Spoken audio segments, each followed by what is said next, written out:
You are tuned in to What Up Baltimore online radio. Please note that the views and opinions expressed on this channel are of the host and not of Lady J Media. And don't forget to subscribe to our YouTube channel, What Up Baltimore TV. And if you really don't want to miss any of the shows, hit that notification bell and you'll get a message every time we come on. Now, we got it from here, so sit back, relax, and stay tuned.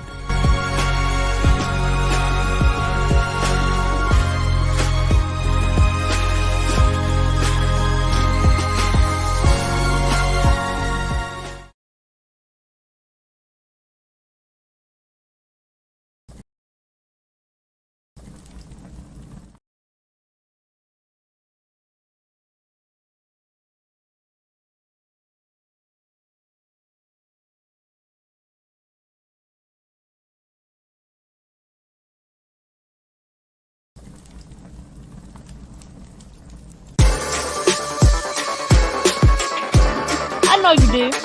I know you do, because that's what I do. I give you that kind of love that makes you come back. I'm your pusher, baby. You're a pusher.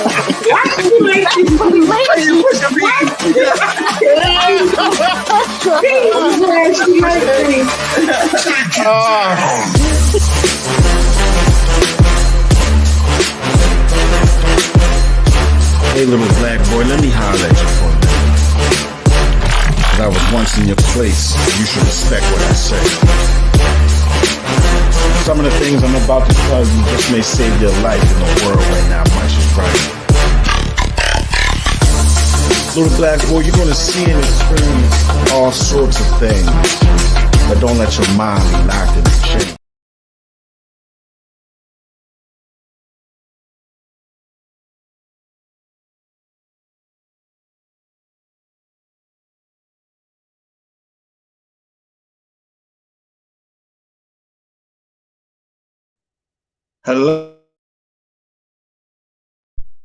Hello, everybody, and welcome to Spitfire Poetry Shutdown. I am your host, John Hansboro. It is February 15th, 2023. I hope everybody has had a wonderful, wonderful love day yesterday. I hope everything is going well for everyone, is in good health and in good spirits. Today, we have my brother, Freedom Writer, on the show. This show is being sponsored to you by Butterfly Entertainment. Go to Lady J Media to find out all the ways to watch the shows, and also go to our YouTube page at What Up Baltimore TV to subscribe to the page. All right, Freedom Writer, what's going on, bro? How you been, man?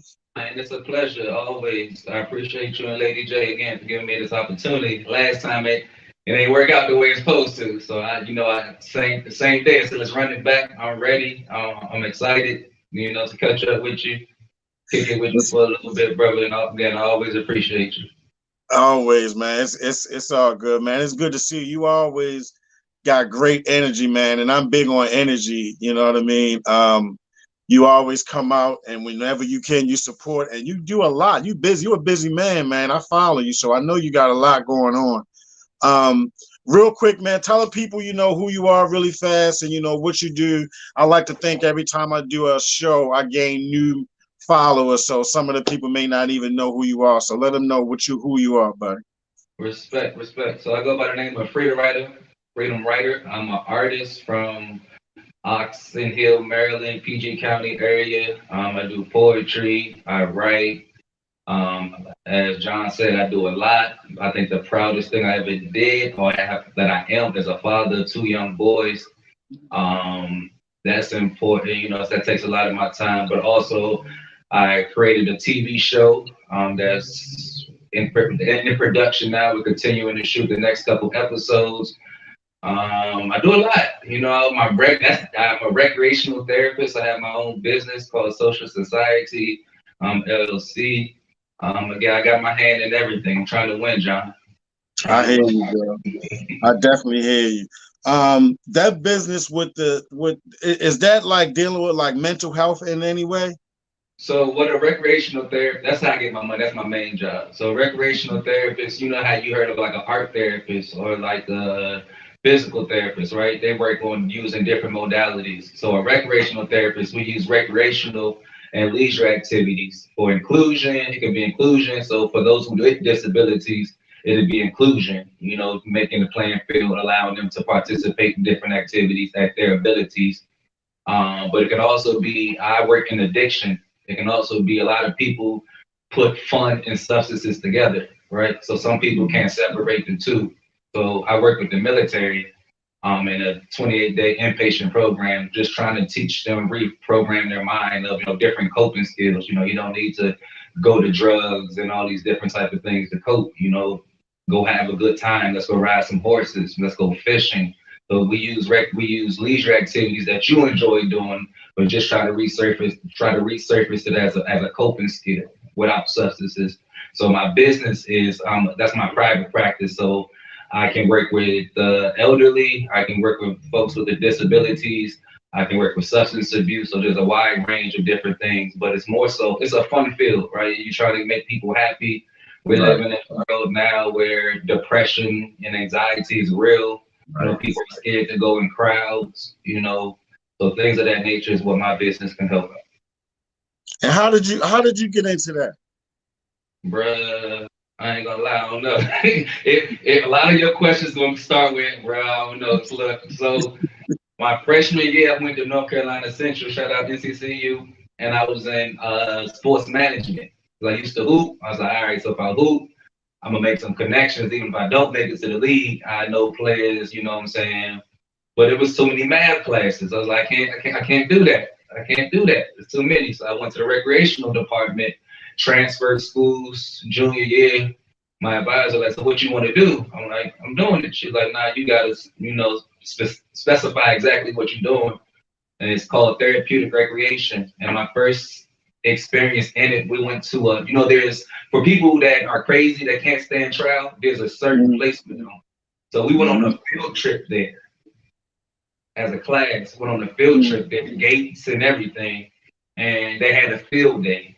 So we was responsible for helping out with their field day.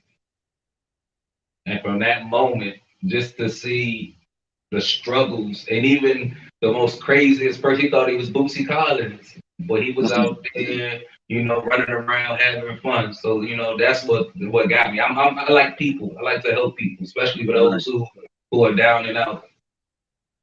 Absolutely. That sounds really great, man. And I commend you for doing that.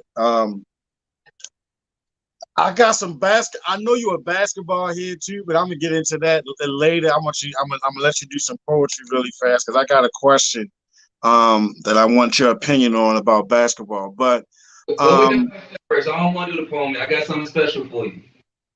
Yeah, all right, yeah, let's do it, man. Whenever you're ready, man, go ahead. Go with your question. Go with your question first. It's fresh on your mind. Yeah. So look, I'm a Laker fan, right? I do like LeBron. I wasn't a big LeBron fan, but I love what he does on and off the court, and he's a class act to me. So with him breaking the scoring record of Kareem Abdul-Jabbar, right?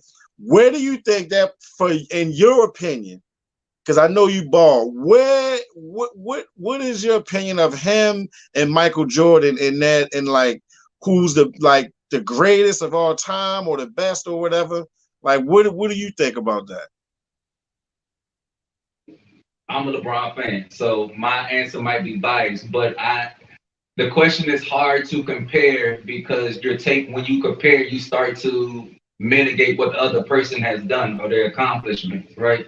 So the first thing people say about LeBron is you got the 10 finals, you only got 4 rings. It ain't franchises that got to the finals 10 times. So you're gonna just diminish that fact of things. Jordan was a cold beast. Like Jordan, we grew up to Jordan.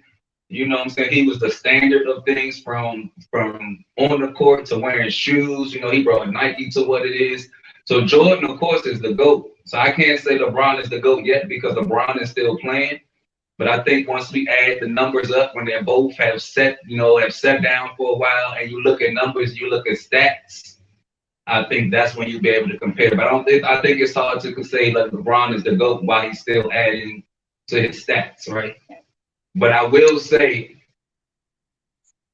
if Jordan had broken Kareem's record, Jordan fans would stand on that. Yeah, right. They would stand on that. They would Right. say, "Oh, he's the all-time leading scorer," and Right. conversation would be over, right? Right. Exactly. So, Exactly. And that's my point. Like he's the all-time leading scorer. He came in at 18. He did it in what 20 seasons? Like, come and on, then man. top 5 in assists. That's hard to argue. You know what I mean? It's like I don't go back and forth with people because it's you know what I'm saying. It's an opinion, right? Right. Right. I just know on the blacktop. If I didn't know who was who, and I saw LeBron and I saw Jordan, I would pick LeBron on my team just off of this man is 6'8", 260, 270. Jordan way more skilled than LeBron, of course. Jordan's a whole different beast when it comes to that. But if you didn't know basketball, you was from somewhere in South Asia somewhere, you never saw basketball before, and they said pick the person you think is better. They're gonna look LeBron and look at Drake, right? Probably this big dude right here. Definitely, especially the way that guy moved, man. He run like the wind. That's crazy. Come on, as big as he is, you know. Yeah. So look, man, we gonna let. But again, they're great. Even Steph, I add Steph to the conversation. Yeah. I like people that change the game, like change the way that you play the game. Like that's what I like about it. You know what I mean? And I think even Kobe, each person, Shaq, brought something different to the game. So like that's an argument that's gonna go down in history is who's the greatest. And I think depending on your when you started watching the game. If you're a 90s fan, of course you're gonna go with Jordan. If you were 2000s, you're gonna go with Bron. If you were younger, you probably say Steph. You know what I mean? I think each generation it changes. So. Yeah, Steph got everybody wanting to shoot. I like those talks, bro. I like it. Steph got everybody wanting to shoot 3-pointers, though. You know what I mean? Him and Clay. You know what I mean? Like they definitely changed. It's ridiculous. I mean, that's the Mike Vick effect. Like Mike Vick got in the game and that's how he wanted to run. Yeah, Let's do that. So I mean, change the game. Right. Well, man, we're gonna get into some poetry, bro. Whatever you want to get off your chest, whatever you got, old or new, whatever you want to share, man, you go right ahead. I'm gonna try to do this with music behind it. So if it's too loud, just put your thumb up or thumb down. All right. Okay.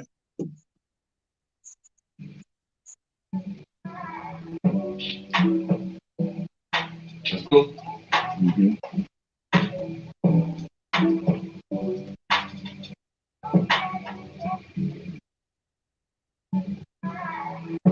She said, I ain't mean to break your heart, but you did that shit. I went from most important to feeling irrelevant.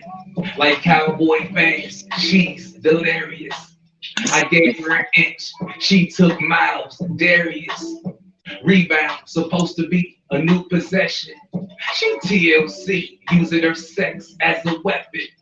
Insecure people always feel threatened.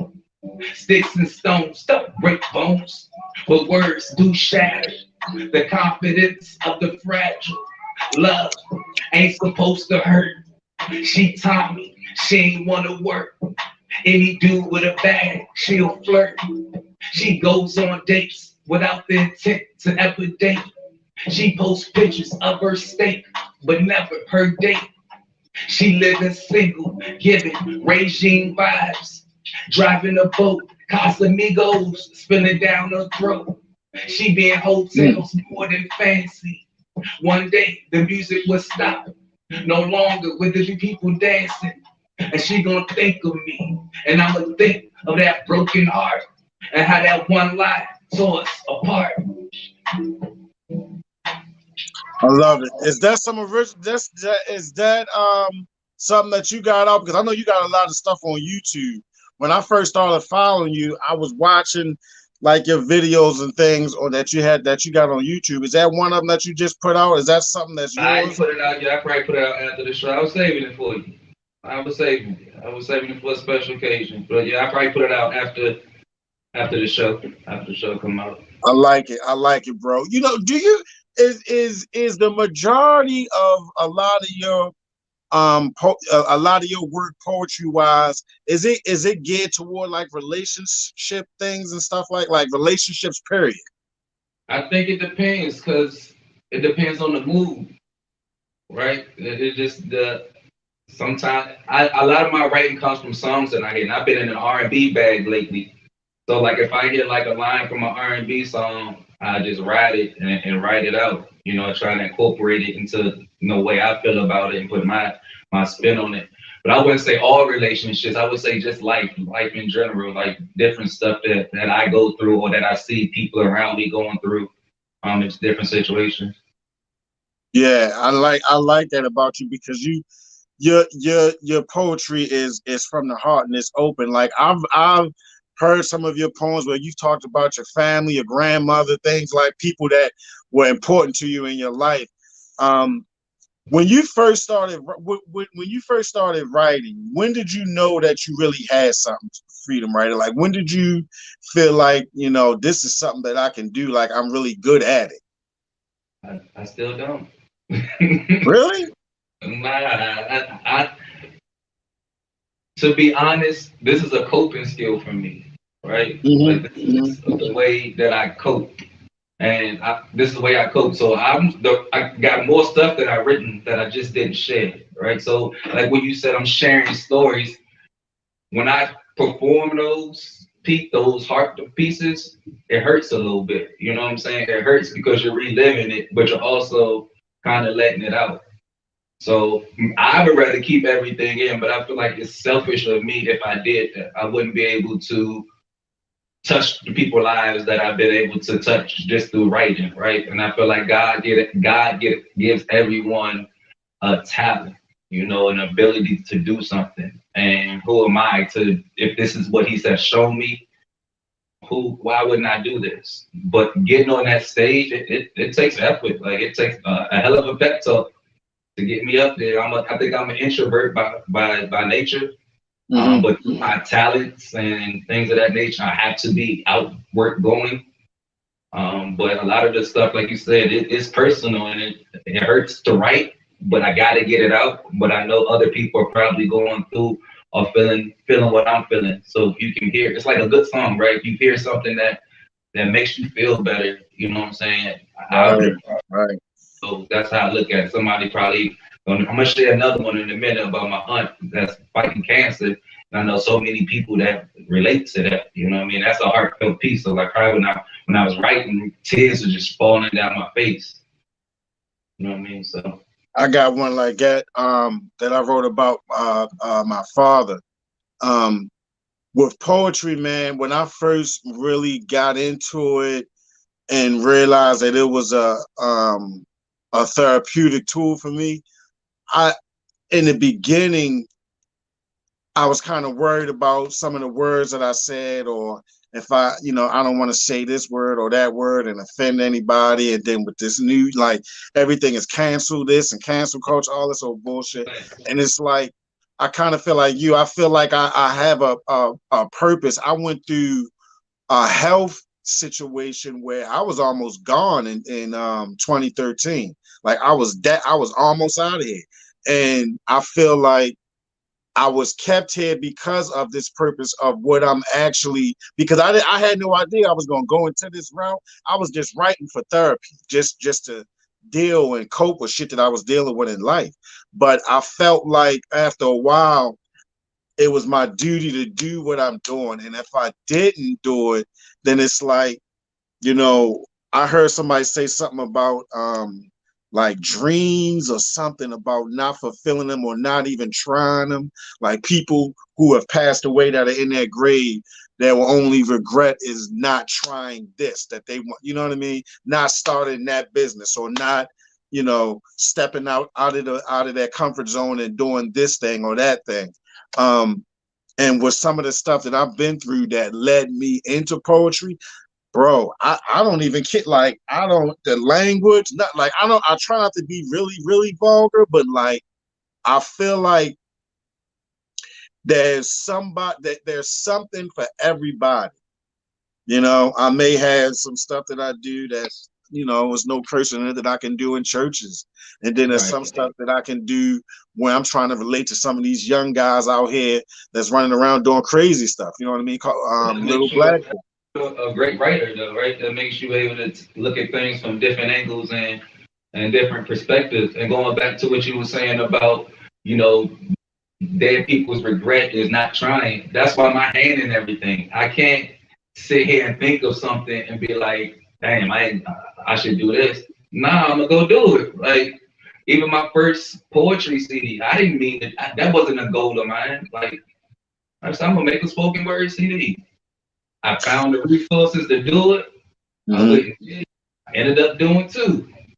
You know what I mean? So I'm that type of person. I can't live with, oh, I wish I would have did this. Nah, that is a terrible way to live. That is a terrible way to live, especially if you're a believer. Like if you're a believer, then you know you got your back is gotten. You know what I'm saying? It's people with you. And I also feel like our ancestors prayed for us. You know what I'm saying? My grandma, my great grandma, I know she prayed for me. You know what I mean? So like, I gotta do my part because in a couple generations from now, I'm not gonna be here, and I gotta make sure that I left something for the next generation, right? I left something. My dad, my grandpa had a spoken word CD. These are his words. He has a TV show. He has a business. You know what I'm saying? I didn't get that visual of when we were. I don't know your situation, but when you were younger, like my horizon was only from the block. I seen this. I seen this. I seen who had this. I seen who had that. But when I crossed the street, I seen who really was living. You like, damn. I just want to set my family up. I pray every night for generational wealth, generational knowledge, every single day. What's the most important thing to you about being a father, bro? You gotta practice what you preach. And so many times I had to go back to my son and apologize and say, dog, I was overreacting. I got an 8-year-old and a 2-year-old. And I have to go back and say, man, I was doing too much, bro. My bad. I didn't mean to come at you like that. You know what I'm saying? I had a long day. I didn't mean to take it out on you, but you gotta also understand the world ain't gonna be easy on you either. So if I am coming at you with heat, it's only preparing you for what's coming on down the line. But mine is coming with love. So I just think the biggest thing is that, especially my youngest, my 2-year-old, he just watches. He just watches and you know he copies what his brothers do. He'll hit me be like, Daddy, wear your glasses if you see me squinting. Like, you know what I'm saying? So I know he's watching certain things. He goes to the bathroom, he tries to reach and get the paper towel up. He got one and was like, let's go. 2-year-old, he's watching, you know what I'm saying? And I gotta be a good role model for them. I can't be out here doing wild stuff. Is that one of the reasons why you stay so busy in all your endeavors and what you're doing? Yeah, like even now, my son at basketball practice. This is probably the first basketball practice I've missed, and I don't even got it. I mean, I ain't gotta go. Like, I just want to be there to support him and see, you know what I'm saying, that he has that support. But I think I stay busy because I want to try different things. I know life is really short. Yeah. Like I said, you got to leave your mark. Nobody's going to know you. If unless you're a legend, nobody's going to know you 30, 40 years from now. And I feel like I put too much work into who I am to just be forgotten. So I want to be able to be remembered in so many different capacities of life that they're like, damn, that guy, he was doing it. He wrote a TV show. He found a way to get a producer. It's about to be on TV. Oh, if you want to listen to his music, you go to Apple Play. You can go to YouTube Music. Oh, he's a recreational therapist. If you need you know what I mean? And I'm doing all that still at my kids, everything that they do. I'm still there for them, seeing them every day. Same here, bro. And I'm a big believer in my wife too, honestly, to do different stuff because we don't want our children. We got 2 daughters. I don't want them to feel limited. Like, try it. If it's safe and you're not going to hurt yourself, first and foremost, you know what I mean? But don't be afraid to try something or to go out of your comfort zone and to do something that you may be passionate about. You know what I mean? Don't be afraid to do that. Question for you: Did you get that when you were younger? Did somebody tell you that? My father, yeah. There was no, so growing up with my father, man, I played sports. He was a football coach. So me and my brother played like Pop Warner ball and stuff like that. And he always kept us doing something because the environment that I was in, it was great. It wasn't a bad environment, but it was things going on. I had friends that was selling dope, that was doing different things and stuff like that. You know what I mean? To be honest with you, and that's just how it was. I mean, it was, back then respect was a whole different ball game than what it is now. You know what I mean? We wasn't cussing at older people and all of that back then, but it's like he definitely put that in me to not, you know, to not be afraid to try it. If his thing was, if he can do it, you can do it. You know what I mean? If he can do it, you can do it. So I love that. I love that. Everything about that. My son is in karate. He got aftercare. He went straight from soccer to basketball, and now we're about to put him back. You're gonna do something. You're not about to just sit in his house. Like, you're gonna do something. There's something you're gonna do. I think people are social. You need to go make some friends. You're gonna go talk to people. You know what I'm saying? Fellowship. I even went to I'm gonna let you do another poem before we go, but I even went through a time when I broke my leg when I was in elementary school playing football, and after I healed up, got out the hospital, I was in a body cast for months. I was afraid to play. I was passionate and I loved it, but I didn't want to play anymore. You know what I mean? And he let me know, like, look, you can't. You got to face your fears sometimes. If you go back out there and you really don't want to do it, then that's one thing, but you can't just quit. You got to, if there's something that you like to do, you got to go ahead and do it. So, and I'm a big. I ain't had that speech. Mine was like, do your thing. All right, I guess I'm doing my thing, but I didn't know how to do it. You know what I'm saying? Well, no real guidance. So I like that your dad taught you that, and you're instilling it, to your daughters as well. I really absolutely. Yeah, man. Look, when I say stuff to my daughters, I can hear my father's voice when I'm talking. You know what I mean? And I tell my oldest one all the time. My oldest daughter, 13, and she at that stage now where it's like that, like, I don't know what I'm talking about. I'm new. I don't know shit. And I tell her all the time. I tell her all the time, like, baby, I'm 47. How do you think I got to be this old? And yeah, what makes you think you got more experience in life than me? You're 13. What are you talking? Come on. You know what I mean? You pay no bills at all. So just, listen to your father for a second. So that's what I got to look forward to. Absolutely, man. But look, I'm gonna let you do another poem, bro. Whatever else you got, let's go ahead and do it before we get out of here and let everybody know how to follow you and things of that nature. All right. Hold on. I'm gonna do this with music behind it. Okay. So I'm gonna give you a good little rundown for this. I wrote this for my aunt that she just found out she has stage 4 cancer. Oh, I'm sorry to hear that. So she's fighting.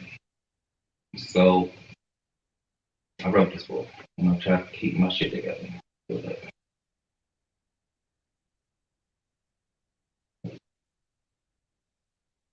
me a second.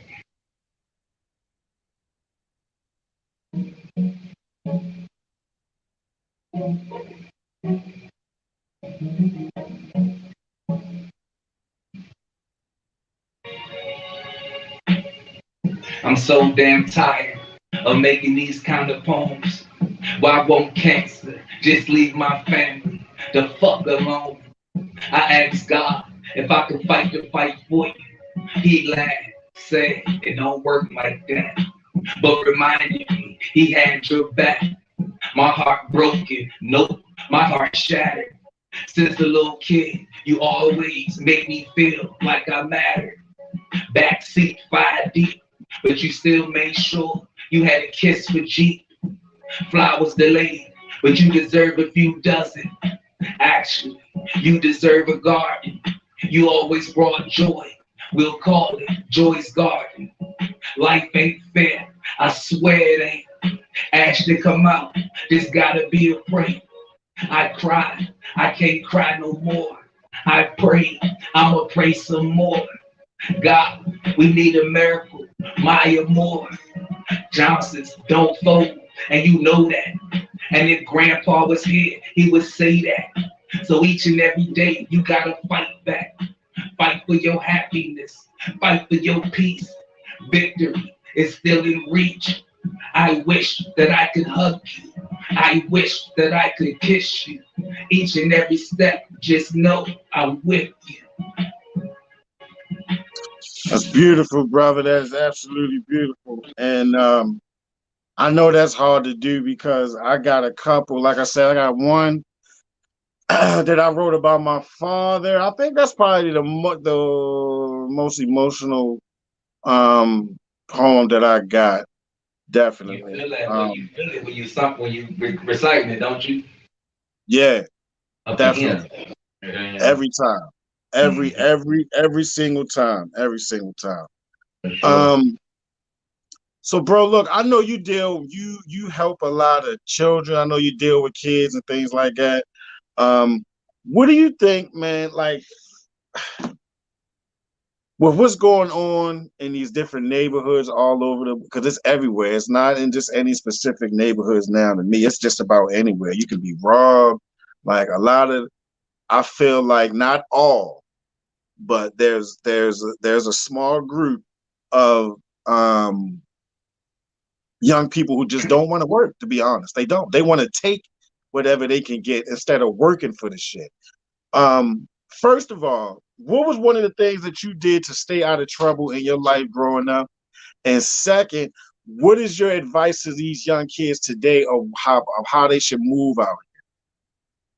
I was scared of my mama. Like, I think that's what it started with. Like, I wasn't scared of the fact, like, I guess in the beginning I was scared, like, damn, she gonna F me up. But then it became a respect thing. I didn't want to hurt her. You know what I'm saying? I didn't want to put her in a situation where she can't do nothing for me. You know what I'm saying? Like, I don't know if you ever seen like your parents cry, man. It touches you. And I grew up for a long time in a single mother home, and I would just hear her crying, whatever she was crying for, and I didn't want to add to that. You know what I mean? Mm-hmm. So I found basketball when I was 8, and I played basketball from 8 to all the way through college. So I'm always busy going through tournaments, staying over teammates' house.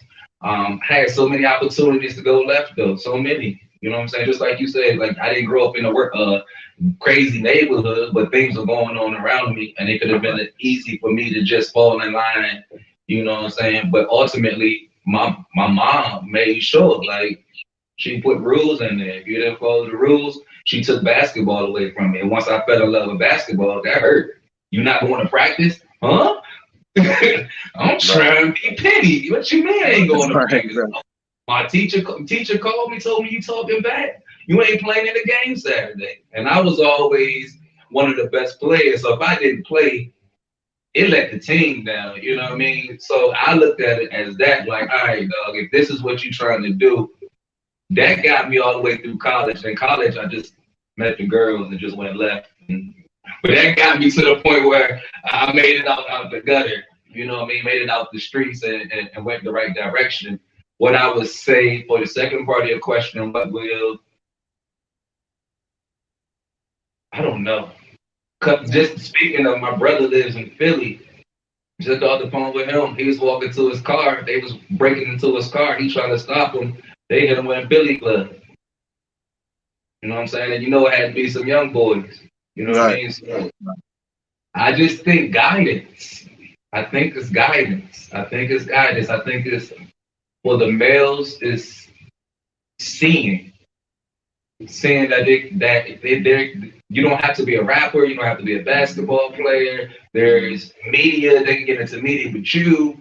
There's cameraman, there's light. There's so many opportunities. So I think with the rec centers, they should start offering those type of opportunities, like engineering. I know it's a lot of programming, a lot of recs and stuff do that, but engagement. Not just throwing money at the situation. Because I mean, like you said, you could have 100 million recs open 24 hours. That people gonna do what they're gonna do, regardless. But absolutely, I feel like you would limit that number if you gave them more opportunities. Like life is expensive. I'm a grown up. Like I've been in my field for over 12 years.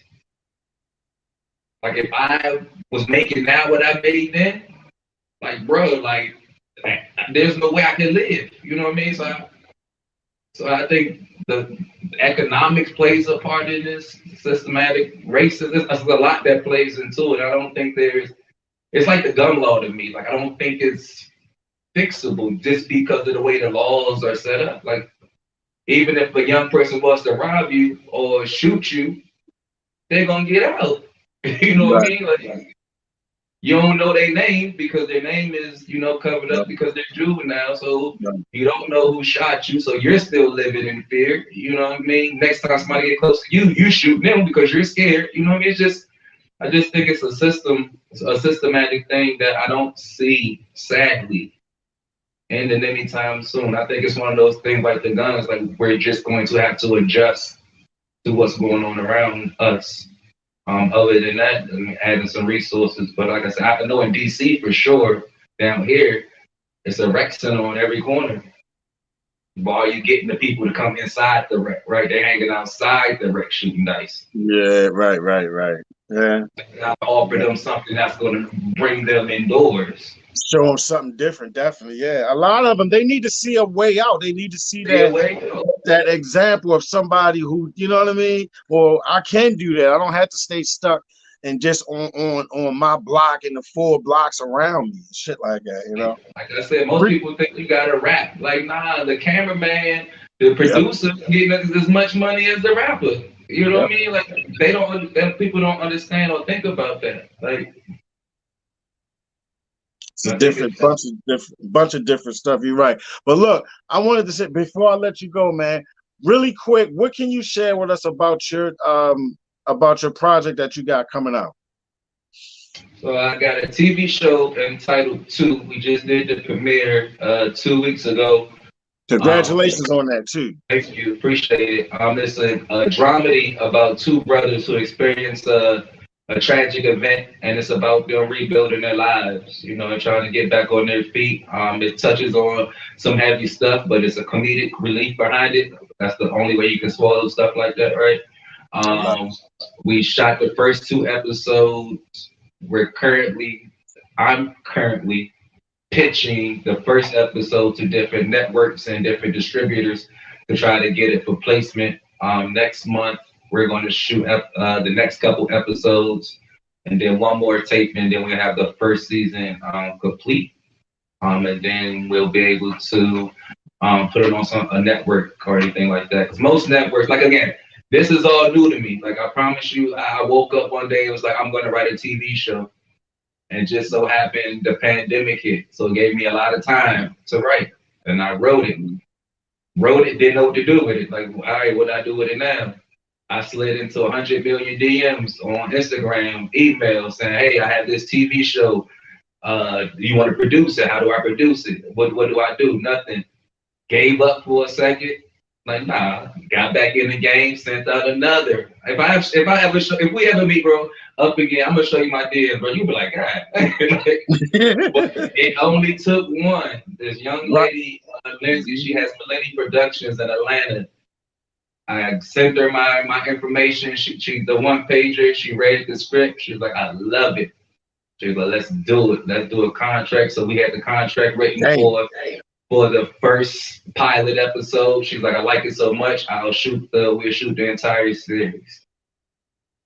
Consistency, bro. You just gotta shoot, man. That's awesome. You just gotta shoot. you can't go if you don't shoot. You gotta shoot. Dream big. Absolutely. Freedom Right. I appreciate you for coming on, man. Tell everybody how they can follow you, bro, on social media and all of your other handles that you got. Again, my brother John, I appreciate you more than you will ever know. You are here for a reason, and this is your reason. You give people an outlet to talk and express themselves each and every week. You do it because you want to do it, because you love doing it. I think that's really your purpose of why God allowed you to stay here, amongst be a great husband and a great father Thank you, bro. I appreciate that, For man. sure, I brother. really For sure. appreciate it. We're gonna link some show too. Poet underscore freedom writer on Instagram. Facebook is freedom. No, it's not. Facebook is Jeremy Freedom Writer Johnson. I have music out on all music platforms. If you type in Freedom Writer, it should pop up. I got, I think, 3 different poems on there, songs. I'm into singing. I don't even call myself a poet no more. I'm just an artist. And like, if I feel like singing, I'm gonna sing. Like, if I'm just gonna do whatever right now, right? That's the only, like I said, you gotta shoot. Right. Other than that, stay tuned for 2. The TV show is entitled 2. If you follow me on any network, any social media, I'll definitely keep you posted. Again, we're gonna be looking for actors and actresses real soon for the next couple of episodes. So if you are an actor or an actress, again, I'm no hate on you if you don't got no experience, as long as you can play the role. There's love there. So we'll send out the casting calls soon. So make sure that you network with me. If you are a musical artist and you have music, we're also looking for music to add to the show as well. I would love to have, people from the DMV in my show, especially as it comes to their music. So again, if you have songs that you want to share that we can put into the show, please holler at me. All right, y'all heard it first. Y'all look out for the show 2 from my man Freedom Writer, and go on all of the musical platforms and listen and download most of his music. Is awesome. I'm telling you, it's all got good feeling to it, positive stuff. All right, stay tuned for Brother Chad's show coming up. Follow me next week. Next week we got Anita Nicole Savage. Is a wonderful poet, young lady I met about a year ago. She has a book coming out, and she's going to be at Sangria. Shout out to my brother Desmond Guy. She'll be at Sangria, I think, on the 20th. Today's the 15th, on the 23rd. On the 23rd. All right. If you want to be blessed, bless somebody else. Thank y'all for watching. Be safe out here.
That's cuz right there. Stand outside.